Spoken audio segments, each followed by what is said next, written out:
The squad URL up there right now, a little bit earlier than I was expecting. All right, let me make sure that you can hear me. Yes. Okay. So I found out from my podcast editor, Laura, that my last few videos, the sound has been a little bit quiet. So I had to take a look, and I realized yesterday that my Yeti microphone, for some reason, was not working, and I was so annoyed. It's like, are you kidding me right now? So anyway, we fixed that, so you should be able to hear me better, and I appreciate all of y'all's patience while we worked through that whole sitch. Okay, so what I want to show you behind me right now, you can see that here a little bit. Here you can see that I've got some work going on here. So we've got the walls spackled. That was about the limit of the work that I was able to do this weekend. I got up and I was like, I'll spackle. I was in so much pain. Oh my God, so much pain from my fibro, like beyond pain from my fibro. So I was like, all right, I'm just going to spackle, and then maybe I'll hire someone to paint the wall purple. So we're going to have the wall painted purple, but things are moving along for the background. So I'm really, really excited to see how that's going to play out, because this desk is going to be going and moved. So it's fabulous, fabulous. Hello, LaFern, Grand Rising. So today, this is a live recording of the Stop Shitting All Over Yourself podcast. The podcast that I started because I realized about 3 years ago that almost me and all the business owners around me, we spend all of our time like feeling guilty about stuff that we thought we should be doing, or feeling like we were picking the wrong thing to work on in our business, like we should be working on something else. And I realized that we spend a lot of our time feeling bad about what we're doing, right? Which is an inordinate amount of time doing that, even more than I did when I was in corporate, right? So I realized that we all started our businesses so that we could get away from that feeling. So we could get away from feeling bad all the time, so that we could have control over our days and our lives and our activities and our routines, so that we could live the life that we wanted and take joy out of it, right? But somehow, somewhere during the process of becoming business owners, we traded that goal in for something a little bit more, less exciting. Hi, Alicia. Good to see you. Oh my God, I haven't seen you in so long. It is so good to see you. We traded that in for guilt and anxiety and imposter syndrome and comparison trapping and all of those things. And what's interesting is that after having worked with a lot of successful people and having built a couple of successful businesses myself, I realized that most of the things that we were giving ourselves shit about are not things that we necessarily need to be doing anyway. They don't really matter. A lot of the things that we spend so much of our time like ruminating over, it's honestly, it's business junk. It's stuff that at some point someone in the past told us that we should be doing, or that we needed to do, or whatever. And we internalize that. We're like, yes, this is exactly how it's supposed to happen. And we codified it to the point where this was like almost like a religion, where this is such a fact that it is indisputable. And we believed it. And the problem with that, of course, is that kept us locked in that space. Hello, good morning. So I started this podcast specifically to help to create a space where women business owners in general, can listen to it, get an idea of figure out what are some of the things that you think are holding you back, these beliefs around what makes you successful as a business owner, and how can we sort of massage those things out. I am a really big believer that the best place to work out some of these issues is right at the source. So like when you get to that moment of discomfort, right in that moment of discomfort, like, ooh, I feel like I should be doing something, right? That feeling right there. That's when you need to massage it out, right? You need to massage it in that spot, like really just like a knot in your back, right? So each of these podcasts that I've released so far, I think we're on episode 22 now, which is like wicked exciting, or 21 or 22. Each of these podcasts is designed to help massage out a particular business knot that may exist in your life. And I'm doing this because I need elbows for all my knots. Like, oh my God, my back hurts so much, I need elbows. So that's what this podcast is all about. My goal and my mission is to help all of us feel better about running our businesses, right? Feel better about running our businesses. And I would love to know from those of you who are on here now, have you ever, so one of the biggest things that we run into as business owners is looking at what someone else is doing and thinking that either it's working for them, why isn't it working for us? Or, oh my God, they're doing so good, I'm never going to be that good. Or, oh my God, she's doing so good, how do I do that? I want to do what she's doing, because I'm not going to be able to be successful if I if I'm able to, unless I'm able to do that thing, right? So there's a lot of things that come into our minds when we see stuff that other people are doing.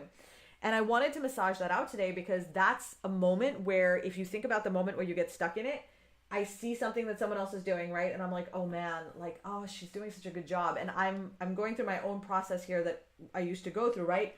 Where then I would really I get stuck for a while emotionally in this like negative space, right? Where I would feel like I wasn't going to make it. I wasn't able to do it. And everything that I did after that had this like icky little miasma over it, you know, kind of like when you're at the beach for a really long time and your window gets like that sandy gluchy on it, and then you like kind of wipe that off. It kind of feels like that. Everything that you do in your business after that feels like it has that attached to it, right? And that happens a lot regarding other people, not related to our business or related to other people. So I'd love to know, before we get going, have you ever looked at what someone else is doing and copied what they did and been like, I want to do what she's doing. I want her level of success, or I want whatever. I want those results. And so I'm going to look at what she's doing. I'm going to copy what she's doing. And then I'm going to get those same results. Like, that's the belief that we have. Have you ever tried that? I have. My question for you is also, how did it work for you? Did it work for you? Did it not work for you? How did it feel? I will tell you that you'll learn here more about it in the podcast, but I have copied what people have done in the past, and it has not worked for me historically. In fact, it's actually been, how did I lose my Kleenex? In fact, it's actually been really, really bad, and has had it's pushed me further back than I would have been otherwise when I tried to copy what other people are doing.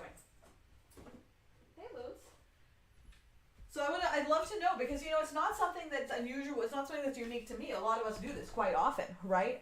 So LaFern says that I had a huge aha moment this morning on Clubhouse. All the people we surround ourselves with. In my current place of living, the peeps I had been surrounded by with settle and make excuses. This drives me bonkers about myself, and my aha moment was that I've made a shift to surrounding myself online with like-minded people and moving forward. Exactly. Yep, exactly. Okay. Going live 90 times in 90 days. Oh my God, that was something that was really big. I remember copying that a lot and trying to be successful, and I exhausted myself and it was not successful. Alicia, it's my favorite analogy is working out the knots. I have such a bad back that I think that's kind of why I love it so much. Okay, let's see what we have here. We've got Crystal Borman. Crystal Borman tried, and you've tried to copy what somebody else did. You failed, and it made you feel worse. Dude, I have been there. And then like you get stuck in this place where you're like, that there's something wrong with me, or I'm not going to be, like, it doesn't matter what I do at this point. I'm always going to fail at this. Like, and it's one of those things where it's like, I don't know that we think of those words exactly, but it's definitely the feeling that we have inside that makes us feel like, oh my God, if I can't do this, and I'm literally copying what that person is doing, and so it should work. And if it's not working, then, oh my God, am I ever going to be able to do this? Like, maybe there's something fundamentally wrong with me here, right? Absolutely. LaFern said she tried and was immediately exhausted. It feels fake, right? It feels fake when you're trying to copy what other people are doing. Exactly. It was really hard. And I've done it a few times, at least three that I can think of. I'm sure I may have done it more than that. Okay. So here's what we're going to do. I have a whole spiel and shtick thing ready. I'm going to leave this screen, go to the podcast screen, and I'm going to basically, and we're going to start doing the podcast. Then I'm going to go through the podcast. I will not look at comments while I'm going through the podcast, while I'm just doing the thing. And then I'll come back and we'll talk about it. Talk about your comments, talk about your thoughts. This for me is really near and dear because I struggle with this a great deal. I don't as much anymore because I think I've worked through quite a bit of it, but there's still times where it will rear its head and I have to check myself and like work through my processes. And so I'd really love to hear how this impacts you and what your thoughts are about this, you know, and how you deal with it. Okay, so, and then also, don't forget, this is a live recording of the podcast, so if you have anybody that you think would benefit from this particular topic, put it in their feed. Like, get this in their feed, share it on your personal profile, share it on your business page. This is meant for business owners. It's basically free training, so get it in there, get it to them, right? Because free training is good training, especially when it's training from me. Bing! Okay, let's dive in, shall we? All righty. All right. And action. All right. Oh, fuck. I forgot. I'm supposed to introduce the podcast. I was literally about to just dive right in. Hold on. Hold on, we're going to start again. Right. I was just going to be, what are my bigger challenges? No, wait, hold on. Okay. All right. I hate doing intros. I really need to work on getting one better so that I feel more comfortable doing it. All right, let's try it again. Hello. Welcome to the Stop Shitting All Over Yourself podcast. I am your host, Vanessa Konecki, and today we are going to be talking about a topic that is very, very near to me, is the comparison trap, is what happens when you look at someone else who is doing something in your business and you feel like what they're doing should work for you if you copied them, right? This has been something that I've done a few times in my life where I have copied what other people have done in their business in an attempt to grow my own business because I want the same results that they have. And I didn't see those same results. In fact, I saw I saw really bad results that put me further back. And in a poll that I did before we went live, there were a number of people in the audience who were also had the same experience where they tried to mimic what other people in business were doing, and they simply did not see the same results and ended up putting themselves either further back or feeling just worse than they did when they first started. One of my bigger challenges as a coach is actually working with business owners who come to me with a long list of things that other people are doing or that someone in particular is doing. And they're like, they're doing this thing that I'm doing and it's working for them. And during our conversations, it can become very apparent that no matter what I'm talking to them about, they constantly redirect it to what that other person is doing because they cannot envision a world where someone is doing something that they're copying what someone else is doing and not seeing the same results. In their minds, it should be that this is the process, and if I follow the process, I should be successful, and anyone who follows that process should be successful. The truth is that the way that a lot of business coaching in general, and the way that a lot of as we were growing in social media, like over the last several years, I don't think we do it so much anymore, but definitely over the when social selling was still in its infancy, is that a lot of people did talk like that. They talked as if it's like there is this one way, there's this system, and as long as you have this system, then it'll work for you. And the truth is that back in before 2017, that was fairly true. That because all you had to do was really post to get traction. There wasn't really a whole lot more extra you needed to do. That was true then. The problem is that that's not true now, and it's definitely not true now that social selling has become more ingrained in our world, right? There's just social selling is happening everywhere. When social selling was brand new, you could get away with just copying what someone else was doing. And because it was so new, the newness factor of it alone would get people's attention. Just like back in the 80s, when music videos were brand new, you could have a music video where some guy was just standing in a dark room with a light shining on him, and that's all you really needed. And people would watch that video and they'd eat it up. But after 6 or 7 years, you had to do a video like November Rain or like Rio because people became more sophisticated. They became more accustomed to music videos. And simply having someone stand in a room with a light shining on their face wasn't enough to keep somebody's attention. Same thing is true for social selling. So when someone comes to me and they're really fixated on what other people are doing, it's a sign to me that that person that I'm talking to doesn't really know what to do for their business, and they're grasping for straws to find growth somewhere else. Now, usually when we get to the stage, all of us get to the stage where we have decided that this is what the reason is. It's very hard to get somebody to let go of that vice-like grip of that reason why they think their business isn't growing, right? So once we've decided that this is the reason why I think my business isn't growing, it's incredibly hard to kind of pry our idea away from that, especially because we've often tried many other things and we feel like this has to be it because nothing else has worked for us. Now, this is not a judgment on anyone who is in that space. So I don't want anybody who is in that space right now to feel like I'm saying there's something wrong with you, because there isn't. We have all been in this space many times. And chances are that even after you become aware that this is something that you do, you will drift back because we are human beings, and this is a part of being human. The important thing is to actually just recognize that it's a thing that can happen, and that there's a few ideas that you want to attach. There's a few next steps that you want to attach to that idea. So the idea that you're going to look at what someone else does, copy it, and be successful, let's add some more things to that, right? And one of the things that I want to add to that is that when you look at someone else's business, all you are seeing is the appearance of success. You don't actually know whether success is happening or not happening. You just know what it looks like to you. Even if that person says, I'm making so much money and I am super, super successful. You still don't know that that person is actually making money or actually successful because you can't see behind the scenes. So until you can actually see the back end, you don't actually know what's really happening. So we're going to talk a little bit about how that looks and how that impacts a business. The other thing to keep in mind about things like this is that when you look at someone's business, you are only seeing the surface level. Okay, that is it. That's all you're seeing is the surface level. And there are many, many subsurface factors that influence whether or not a particular tactic is going to work for you or whether it's not going to work, well beyond simply being good or bad at something or having a good product or a bad product. Like there's a lot of other infrastructure things that need to be in place in order for some of these tactics to work. And if you don't have those in place and you're mimicking what someone else is doing, then you're not going to see the results, because even though you have the on the surface stuff, you don't have the stuff you don't have the next steps that actually make the engine work. That said, even though we know that, we can look at other people and we can be jealous of them, and we know that we don't want that, right? We know that that's not healthy. At the same time, there is an element of being inspired by other people, right? So like, you don't want to be, and this is the sort of thought process that I got stuck in my head, in that like, I don't want to just ignore what other people are doing because I don't want to live with my head in the sand.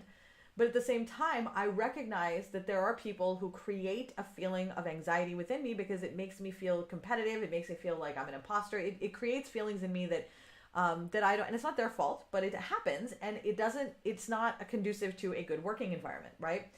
So how do we make it so that we can actually be inspired by other people without being crushed by what it is that they're doing that isn't working for us? So I'm going to talk about 4 specific areas today that are things that you want to consider when you're looking at somebody else's business, that are actually either they're going to be indicators or they're going to be things that you want to be looking at to decide whether or not they're actually successful, but it'll help you with additional lines of thought regarding this particular topic. So the first thing that we're going to talk about is cash flow versus profit.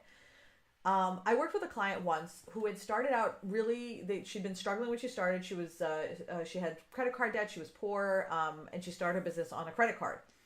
And she ended up doing really, really well. That first year, she ended up paying off everything, and she got going. She did great. She was super excited. So I didn't know her at this time. And then she came to me a couple of years later, and she was beside herself because she felt like a fraud. She says, everybody keeps telling me that I'm so successful, and they're like, oh my God, you do so well, blah, blah. And everybody's coming to me for advice, and I feel like such a fraud because I feel like I can't stop working. I'm working all the time. I work from the moment I get out of bed. I roll out of bed and I start working, and then I just get back into bed, and then I fall asleep thinking about work, and just nonstop. And she was getting sick. This was just not a good space in her life right now. And she just didn't know what to do. And she said, is this what it means to be successful? Is this where we're at, right? And I was like, all right, well, let's take a look at what you've got. Because oftentimes when we're in our business in that really heightened space of anxiety, it's hard to see what's actually happening. So I looked at her business, and I realized that she was right. She was operating very, very close to the red. And she looked like she had it all on the outside. But really she was barely hanging on because she had a lot of cash flow, right? So she had a lot of money coming in, but all of the money that was coming in was immediately going to pay for salaries and staff and inventory and supplies and just a whole bunch of things. So it was going out just as fast as it was coming in. So none of it was being allocated towards savings or towards capital or towards, that extra thing that she wanted to do in her house, because it was just coming in and going out and coming in and going out and coming in and going out, right? On the surface, this is somebody that I would have looked at and admired back in the day, right? Because she ran a boutique and I ran a boutique. And I would have wanted to be like her. I would have been like, oh my God, I want to copy whatever she's doing because look at her. She's got all this money flowing.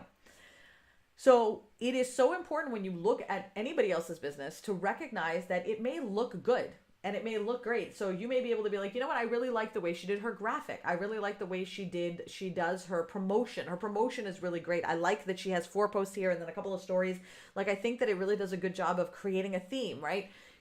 You can pinpoint certain specific things that you like, that you're like, I like this because of this. And I think it will enhance my process in this way. So like, I think that if I added a promotional schedule, like the one that say Syra uses, for example, right? Let's say if I added a promotional schedule like the one Syra uses, I actually think I would get way more sales. So I'm not changing my sale. It's the promotion part that I need to focus on. Okay, so now I'm going to go back to my own business and I'm going to look and see, all right, what kind of promotion do I need to do? And now I'm going to take the idea, but I'm going to internalize it in my own business and just look at what I need to do there. So for someone who you look at and you're like, oh my God, they have so much money coming in. The reason why they have so much money coming in is because they have people attending their events. The reason why they have people attending their events is because they do promotional activities beforehand. So the solution is not to mimic all of their lives and not to mimic every single thing they're doing. The solution is to add a promotional component to your sales. You add that in and now suddenly your business is going to be doing much, much better. But for many of us, we would have looked at what she was doing and we would have said, okay, well, she goes live 3 times a week and she does a sale every other day and she does this. But those are all just things that she does to like, those are the sales things she does. Those are not the things that she does to actually create the desire for the sale, right? So when we tend to look at these issues, we're looking only at the things that we know to look at, right? So the first thing to keep in mind is that when somebody looks successful, there is a very big difference between cash flow and profit. And the thing that is working for them is the actual getting people to their lives. That's what makes them look successful. That's what you're looking at right now. And you're like, oh my God, look at that. The promotion is what's going to make the difference, not copying every single thing she does. So what I want to recommend is head over to the socialstrategysquad.com. Go to socialstrategysquad.com. The link will be in the show notes, and download the Roadmap to Success Guidebook. And there is a section in there for stage 3 that walks you through this process of promotion, like tells you exactly what the issues are and what you need to do next. So that's one of the first things that you may be looking at someone who thinking they're doing really, really well, but not necessarily, they're not doing what it is that you think they're doing. The other reason why it may not be working for you, like they may actually be as successful as you think they are. So now you may be looking at someone, let's use another example. Now you're looking at someone and that person is actually as successful as you think they are. They are working, 10, 15 hours a week. They make the money they need to and they're super happy. Now, when you look at someone who is doing those things that you want to be doing, you may think you need to copy the exact structure that they're doing. She's going live now. I'm going to go live now. She's making a post now. I'm going to make a post now, right? I'm just going to mimic the activity that she's doing, right?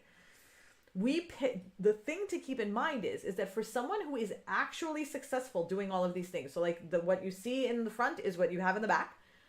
That person created their structure and their schedule based off of the needs of their audience and the needs of their business, okay? They didn't sit down and say, okay, I need to be successful, so I'm going to make posts on these days and I'm going to do this live and I'm going to do this. What happened is they go live, their audience responds, they see how their audience is responding, they see what their audience likes, what their audience doesn't like, and then they make decisions based off of that to then decide, okay, I'm going to actually add 2 posts here and 1 story here. Then they discovered that their hour-and-a-half long live is routinely becoming 4 or 5 hours, right? It's just going so long. So that person may decide, you know what, I can't do 4 or 5 hour lives. I'm actually going to do 4 lives for an hour each instead, okay? Because they didn't want to do the 4 hour lives, okay? So now they're in a space where they're doing 4 1-hour lives for an audience that already exists. Now you come in and you're like, my business is struggling. I'm not doing super well. I'm going to look at what she's doing. So you look over at what she's doing, you see, well, she's going live 4 times a week. So you're like, I need to go live 4 times a week. But you don't realize that her live started as a response to what was happening in her audience that she built into. Whereas you are simply going live because you think going live is what's going to make you successful. And that's not how that works, right? So the most important thing to keep in mind about your business is that you can look at what someone else is doing, but it is really important to recognize that there was a process that got them to where they're at, okay? And that they have an infrastructure to support this. Because as you grow your live slowly, right? So let's say I'm only doing 1 live and I'm only selling, I'm selling enough to, where I can package, I can ship, and I can take care of that, then that's great. Now my lives are expanding to where it's like 4 hours, which means I'm selling so much more and I'm exhausted. At this point, I'm not going to be able to do all the shipping. So I'm going to need to actually hire somebody to do the shipping.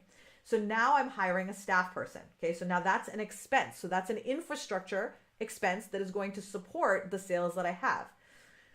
I am going to add things on to my business, the things that I do, posts, staff, whatever, in response to these other activities that I'm doing to grow, in response to my audience. Okay. If somebody just comes in right now and looks at my business, they're just going to be like, okay, I need 2 staff members. I need to go live 4 times. I need this. And I'm making this list of all these things I need to do. But because I haven't spent time really looking into my business and responding to my audience and figuring out what their needs are and how to customize what I'm learning into their needs, I'm just going to take this cookie cutter thing and dump it right on top of my audience. Now, let's say I don't have the audience that this person has. Then what ends up happening is that I'm going to go live 4 times, but I only have 100 people who really know who I am. I have now fatigued them and I've burned them out because there's only 100 of them. This person has 100,000 that she's been building over the last 4 years, which eventually led to her having those 4 lives. So we create this idea in our heads that I want to be like her, but we don't realize she's 5 years down the line and you're just starting. It's like saying I just got into 9th grade in high school, but I'd really like to graduate right now. Could we do that? That's not how high school works. And that's also not how business works. So it is really important to recognize that before you implement anything that you're seeing other people do that is, 4 lives and you're only doing 1, you have to ask yourself, do I need a staff to support this kind of thing? Do I have the audience response to that? Do I have the audience that would require this kind of a response where I'm adding more lives? What would my monthly expenses be with the additional infrastructure needed to accommodate these lives that I'm doing, these things that I'm doing? What am I going to have to give up if I don't hire a staff and I do end up doing 4 lives or 5 lives a week without paying attention to the audience? You're just like, I'm going to do that. What do you need if you're not going to do it with a staff, right? Do I need more inventory to support going live 4 times a week? Because if you have a small inventory, whatever it is, it doesn't matter what you're selling. If you have a small inventory, you're not going to be able to show it enough. So you're going to be cycling through it every day and your audience is going to get fatigued extremely quickly. What is my plan? So let's say what you do works, right? What you do, all of that works. What's your plan for the money after you get it, right? Because you got to remember, once, let's say everything's working, you're getting the people coming in, you're getting the money coming in, what you do with that money after that is important, because if it ends up going towards all of your expenses, you're going to end up with that cash flow versus profit issue. So it's so important to keep in mind that when you're looking at what someone else is doing, they often will need an infrastructure to support whatever it is that you are envisioning, and you will need that as well. And they grew into it instead of just building it as they saw it, and you will also need to grow into it. But in order to do that, you need to focus more on your business and less on their business. The third thing for why some businesses do better than others, and this one was something that was really important to me because of my particular social issues. So I have social anxiety. For many years, I didn't know a lot of people. I didn't talk to a lot of people. I was very isolated. My sister was really the only person I talked to other than my boyfriend at the time, who then became my husband. I want you to imagine this, okay? I want you to imagine Jessica, okay? We're going to talk about Jessica, okay? Jessica is somebody I just made up. She's a pastor's daughter, okay? And she's lived in the town of Groton, Mass. her entire life, okay? Her great-great-grandparents built the church down the street. And her mom is in the PTA, she's on the town committees, and she's always getting involved. Bake sales, her mom's involved in everything, okay? Jessica is probably now about 30, right? So Jessica's lived in this town, she's now 30, she's married, whatever. And she has a large community because she's been in this town forever. Her family's been in this town forever. Everybody knows who they are, right? She's there, right? So now Jessica decides that she wants to start a boutique. So Jessica starts a boutique. She doesn't have a lot of experience, but, she gets started and she finds a little space or goes online and starts one up. Jessica's going to do really, really well, at least for the first year of her boutique, okay? Because she's going to have so many people in her warm market who are already going to come flooding to her because she just knows these people already. Now, the thing with Jessica is this. Once her warm market is tapped out, which could happen with a large community like that. We're looking maybe at about a year and a half, 18 months. She doesn't have the marketing skills, unless she learns marketing skills in those 18 months. She's not going to have the marketing skills that will allow her to continue to grow after she's tapped out of her warm market, which happens to every business owner. So she's going to tap out, right? She's not going to have the ability to grow. So right now she looks like she's doing really, really, really well. But in about 18 months, probably not going to be doing as well, right? It's important to recognize that marketing is necessary to, a warm market is necessary to actually sell something, but marketing is necessary to create your warm market if you don't already have one, right? And you can have a warm market, like right now we all have a warm market, our family, our friends, whatnot, but if you want to grow it, it requires marketing. Now, let's think about me. Okay, so I moved here from Pakistan. Let's pretend that this is several years ago. I'm 30 years old. I just moved here from Pakistan, and I moved to another small town very similar to Jessica's, but not Jessica's small town. It's like, maybe let's say it's 30 miles away, far enough away to where like we're not going to be in competition with each other. Okay, small town, and I started a boutique, but I don't know a lot of people. I know like one person, right? And so for me, I'm not going to have that great of a first 18 months because I'm going to struggle just because I don't know anybody, right? In order for me to get people to come to my boutique, I need to invest in marketing. Whether that's marketing, I need to learn how to market on, I need to learn about my target audience. I need to learn about, how to create my user journeys. There's so many things I need to learn how to do, but I need to be able to market to people so that I can turn them into a warm market so that then they can buy from me. Now, let's assume that I do that successfully. That is going to last me forever because once I know how to market, I can just keep getting new people, keep getting new people, keep getting new people, so on and so forth. So we're going to come back to the marketing part in a second in the next one. But the key thing to keep in mind here is that Jessica is a very easy person for you to look at and feel the comparison trap. She's a very easy person for you to look at and resent. She's a very easy person for you to look at and wonder, why is it so easy for her and not for me? And the reason why is simply because she had a big community when she started, and there's really nothing you can do about that. And it is just important to recognize that there are people who have that. And it doesn't mean that if you didn't start with a big community that you can't grow, because I started with one friend, right, that I talked to. Facebook was closed. I didn't even have a Facebook. I literally had shut down my Facebook, right? Now here I am. What is it? 7 years later? I can't even count how big my community is, right? It's huge, and it's just grown and grown and grown and just constantly grew. And it didn't take very long for that to happen. You can market to a community, absolutely. But it is important to recognize that if you look at what Jessica did, which is simply just open her store and say, I'm here, and you're like, oh, I'm going to do the same thing. You open your door and say, I'm here, you will not get the same results and responses she will because you just don't have that same community. And it's important to recognize that. It's not, it doesn't mean you're, again, not going to be successful. It just means you have a different path. Now, the last thing that I want to touch upon is past experience. Now, remember how I told you just a few minutes, I said, if I learn how to market, I'm going to grow, right? I'm going to be able to grow for forever.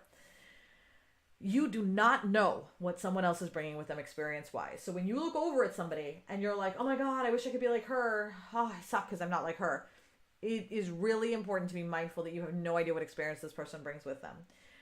Years ago, there was a woman that I copied. She's a brilliant woman, brilliant. Her name is Crystal Foy. She's fabulous. She runs a boutique, and I just loved her. I still love her. She's fabulous. And I watched what she was doing. Like, our business we were trying to take our business to the next level. We were making 17,000 to 18,000, and we wanted to. No, we were making like 20. We were making 20 something thousand. And we were trying to break it up to get to like 50. We were trying to get that. We were trying to move it up to that next level, right? And so I looked at what she did and I copied everything she did. So she went live, I went live. She made a post, I made a post. Like, whatever she did, I did. And I saw no results, like none. Honestly, it was awful. And I remember like one morning, like getting up and copying what she was doing. And I was like, why am I even doing this? This doesn't even work. Like, it was really bothering me, and it upset me so much, and it took such a toll on my self-esteem. So a couple months later, after I'd given up on all that and whatnot, she and I were talking at a leadership or a convention or something like that. And she told me that before she started selling clothes, she was a VP of marketing at a firm in New York City. And I was like, well, that explains a lot, right? In that she had a lot of experience in how to market to people.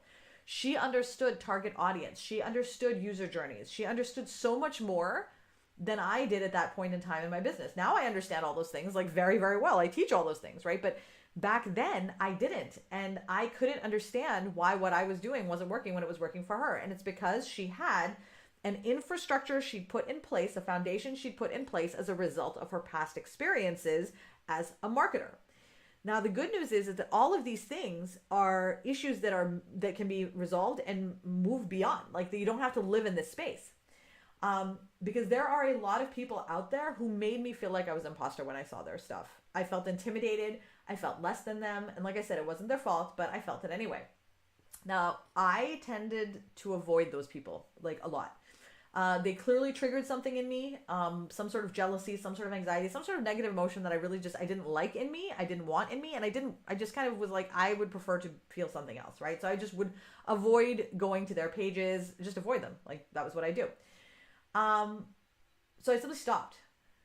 And I focused more on my own business, inside my own business. Now, for me, the first step was really recognizing that this was happening, that this is how I feel when I run into these people, right? The other thing is I had to really think about the fact that I wanted to be inspired. I really, because these people are really smart and they've learned a lot, but how can that clearly there was something I wasn't doing in terms of getting inspired and applying what I was learning instead of like mimicking exactly what they were doing, right? So what I realized was I needed to be inspired by other people and take threads of what they did or even the idea, but I needed to be able to internalize it and look at my own business and my own audience and my own people and what they liked and really customize it to myself and my people and not just mimic what they were doing, which is where all of the issues started to come in, right?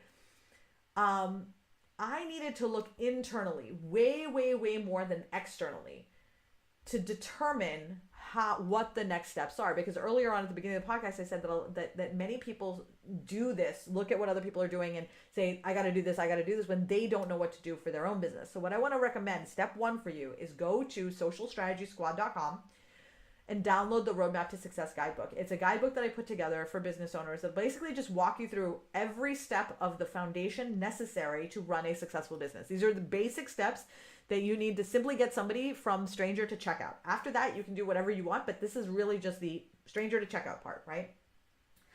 I want you to prioritize building a strong foundation for your business, because once you have that, then the rest of the things that you do will fall into place on their own and they'll become more effective. I would actually recommend checking out episode 20 of the podcast, where I talk extensively about how that foundation works and how you can get that set down, right? The other thing that I want to recommend for you is that you make sure that you get a strong handle on your finances. I know that it can be very anxiety provoking and it's tough. Finances for me, they're very it's a visceral, I start crying. I struggle with finances in general. Whether they're good or bad doesn't matter. It's just PTSD with finances. But it is so important that you get a handle on them, because without having that handle, you're not going to know whether you just have cash flow or whether you're creating profit in your business. So you won't really know what problem it is that you're trying to solve, right?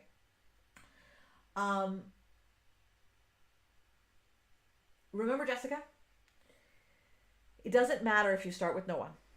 And it doesn't matter if you start in a space where you feel like you don't know what to do. It really doesn't matter if you start from literally zero or even below what you think is below zero, right? When I started, I knew nothing. I knew in terms of, I didn't realize how many skills I had from my past. I didn't realize how much I already knew. In my mind, I knew nothing, and I wasn't really doing, I just was trying to copy what other people were doing. It took me a while to understand that the problem was really just in my perspective and my approach, and that what I really needed to do was recognize that I have the potential to grow my business, and that I don't need to copy what other people are doing to get there, that I have what it takes, but I need some guidance. And for that, I created the Roadmap to Success Guidebook, because I wanted to provide a tool that would allow you to get the guidance that you need to figure out what you need to be working on without putting you in that comparison trap. The more confident you get in the steps that you're taking for your business, the easier it's going to be for you to go back to these spaces and look at those people. So what ended up happening for me is that as I worked through this process, I became more confident in what I was doing, because I was doing a lot of internal work in terms of looking at my business internally instead of externally, and building the foundation and things like that. Once I got to the space where I was like, oh yeah, okay, I understand what's happening, I realized that I'm now able to go to all of those places that previously would have intimidated me or made me feel anxious. And now I'm able to go to those pages and those sites and those places and be there and look at them for inspiration. Like, oh, I like how she did this, and I love how she did that. I hate how she did this. And really start to mold my own business using ideas from other places instead of trying to create my business in the image of someone else's business. If that makes sense. Because again, like we said, it is very easy to look at the surface of someone else's business and make assumptions about what's happening. There was a quote that I read once that says that someone with a successful business is rarely looking at what other people are doing, because they're too focused on their own things. And the truth is that if you have a strong foundation in your business, and to build a strong foundation for your business, you don't actually need to look at what other people are doing. You can build a very strong foundation for your business just looking at your own stuff. So if you're having trouble, what I would really recommend is downloading that Roadmap to Success. It will really make a huge, huge difference. I want you to imagine that your business is a highway, right? So you're sitting on the highway, you're driving on the highway. If you are spending all your time looking on the other, like looking to the side to see where other people are going so you can like follow them, or looking at the sights, you're going to end up getting into an accident, and it'll be so much worse for you than if you kept your eye on the road. Your business is the road. Keep your eye on the road, and you will find that the more you do that, the more you're going to start to get more confidence in your business, and you won't need to be looking at other people to figure out what to do next. So focus on your own business. I recommend starting with the Social Strategy Squad Roadmap to Success. Of course, can I say that enough? socialstrategysquad.com. It is totally free, and I will walk you through how to diagnose your business specifically, figure out exactly what the problem is in your business so that you can then take that and it'll have, once you diagnose it, it'll tell you what your best next steps are so that you can resolve it. Head over there and download it now. And don't forget that your feedback is critical to helping us get the message out to more entrepreneurs. So please leave a review for this podcast on whatever app you're listening to it on, and I will see you next week. Alrighty, how did Wal do? Wal do? Is that even English? How did Wal do, everybody? Okay, let's see. You know what's weird is whenever I come back after being on the other screen, it basically just like rearranges all of the comments. It's super weird. Okay. Yeah, I do need to make a canned intro that I can do on the podcast so I can just dive right into the content. I do. I'm trying to figure out what it is that I want that to be, Christy, because I think that I'm the mission, it's the same, but I feel like I'm not super thrilled with it, but I mean, I guess I can always change it later, right? Remember, iterative. I can change it later. I'll record one. Yes, evolution. Things are constantly growing and changing. Exactly. In life and in business. Hi, Anne. Hello. Didi says, that's what made me stop looking at what people are doing and just use some of the strategies that they're using instead. Exactly. That's really where the key is instead of trying to copy what people are doing directly, look at what they're doing and figure out what you like about it. Like, what is it that you like? What is it that you don't like? So like Courtney Foster Donahue is somebody who huge intimidation factor, huge. Oh yay, I'm so glad, Alicia. We're opening up in April. It's going to be amazing. Courtney Foster Donahue, I couldn't go to her site. Oh my God, she intimidated me so much. Every time I went to her site, I would hyperventilate. Allie Bloyd was another one who did that. Brenda Sturr even made me hyperventilate sometimes, and I love her. Oh my God, I love her. So this is not a disparagement against any of them. These are all amazing, brilliant women. But they just made me feel intimidated at certain points in time. I felt intimidated by them. And during those times, I just protect myself by not going to their spaces and then work through whatever it is. And then when I've worked through it, I can go back. Therapy is helpful for that. Meditation is helpful for that. But really, if you don't want to do either one of those things, the most helpful thing for that is really focusing in on your business and diagnosing your business and really just keeping your eye on the road.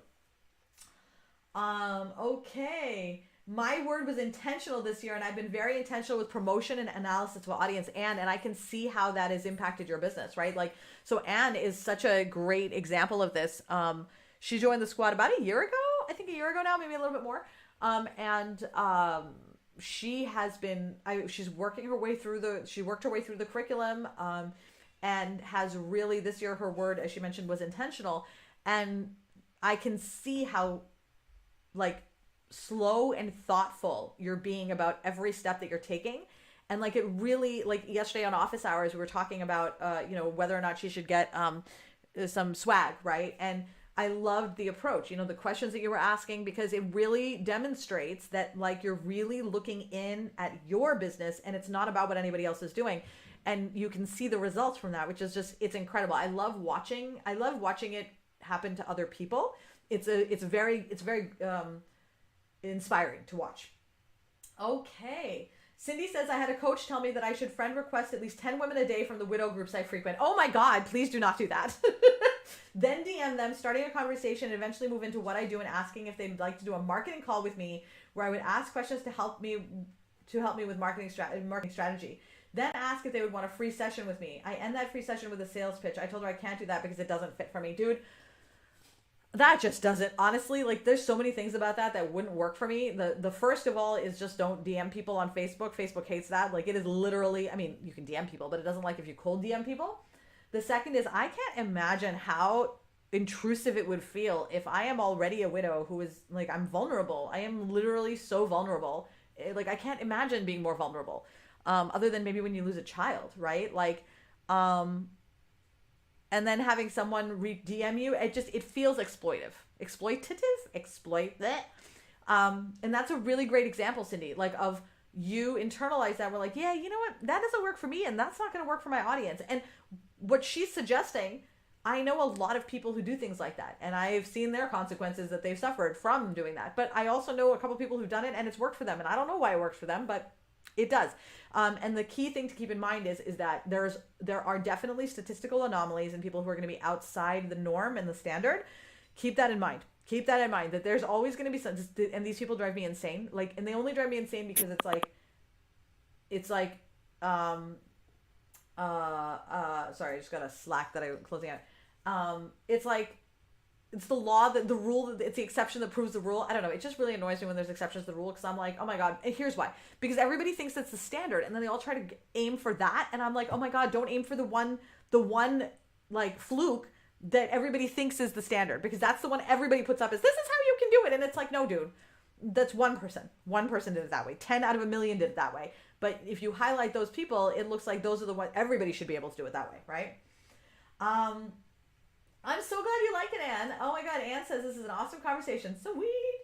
She said it was working well for her. That's exactly it, Cindy. I don't know. Like for some people, some people are able to do it, and I can't say that I could probably, if I sat down and like did an analysis of somebody's business, I could figure it out. But I've never had that level of interest. But honestly, at some point, I may do that anyway, because I feel like I would like to have that to say, I did a study on one person who did all of the things that are wrong, right? And for some reason it worked for her.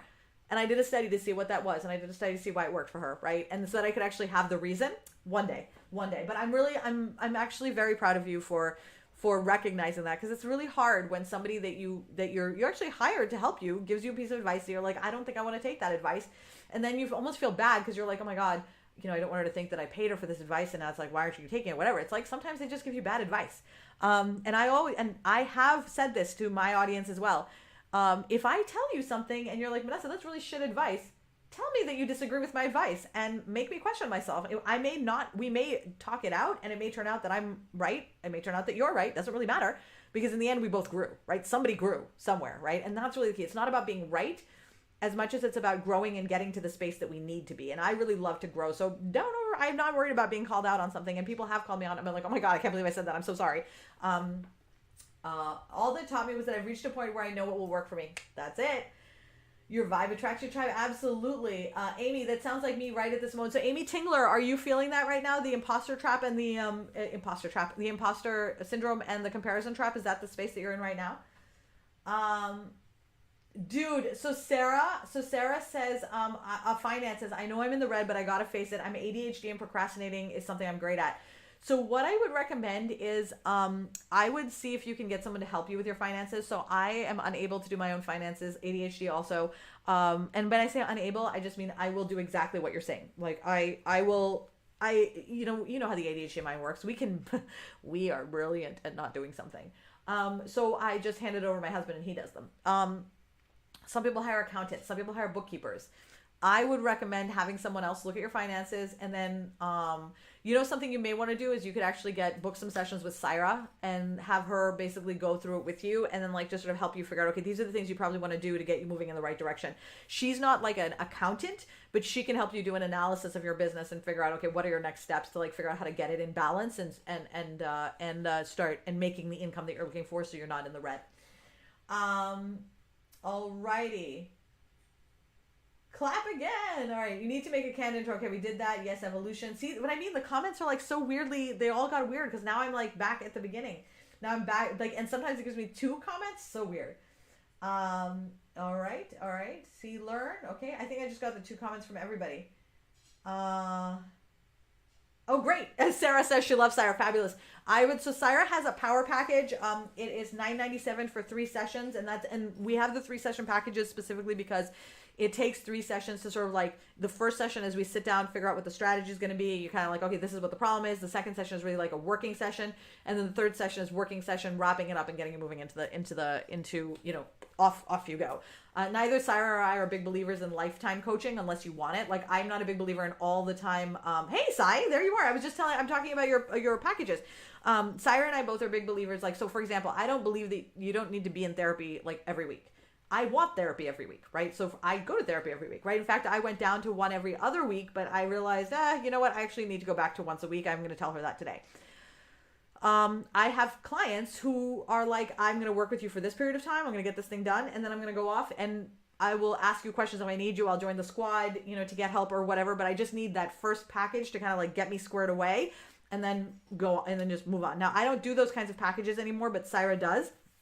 So if anyone watching this or listening, I guess this isn't going to be part of the podcast, but if any of you feel like you need, you want to work with somebody who can just sit down and tell you what to do, right? Just can you just look at my business and tell me what to do? Syra's $9.97 package is a really great option. I'm going to have something probably in the next few months. But Syra's package, you want to go with that. The 3 sessions, she will help you figure that out. So, and that's for anybody really. The other way of doing it, so I like to have a free way and a paid way. So the free way is go to socialstrategysquad.com. I'm posting the text up here right now so you can see it. It's up at the top corner. Go to socialstrategysquad.com, download the Roadmap to Success guidebook and read through it, and it will help you where you need to go. And that's your self-led stuff. So run off and go do that. And then if you wanted to, if you're like, listen, I appreciate that you have this automated stuff, but I really am the sort of person who needs somebody to just tell me what to do. That's great too. If you're looking for someone who's like, listen, I just want a coach I meet with every other week who can help me out, again, Syra can do that with you as well. I would recommend checking out we're still getting the site revamped and updated, so still more to come on that. But that's what I want to offer you for that. The biggest thing is this. This is what I'm going to leave you with today. Everybody's business is a unique organism. It really is. And part of growing up as a business owner, right? Because you're growing up as a business owner. The same way you grew up as a human being, you're growing up as a business owner. Part of growing up as a business owner is, remember when our parents used to say, what if your friends jumped off a bridge? Would you jump off it too? Right? That whole thing. You need to like internalize that and be like, you know what? I don't need to look over there. I don't need to look there. I don't need to look there. And it's hard. And this podcast will help and will give you some of those tools and resources. But that's what I want to really encourage you to do. If it takes mindfulness, meditation, It's mindfulness, meditation, therapy, coaching, whatever is necessary. But the biggest step that you can take right now is to put blinders on and take your eyes off of what other people are doing, because I promise you the magic of your business. And I know this after having worked with thousands of business owners. Like, I can tell you this without any question. There's no question in my mind. I know this already. Whether you know it or not, doesn't really matter. It's still true. You are the magic in your business. You are the 100%. You are exploding with the magic in your business.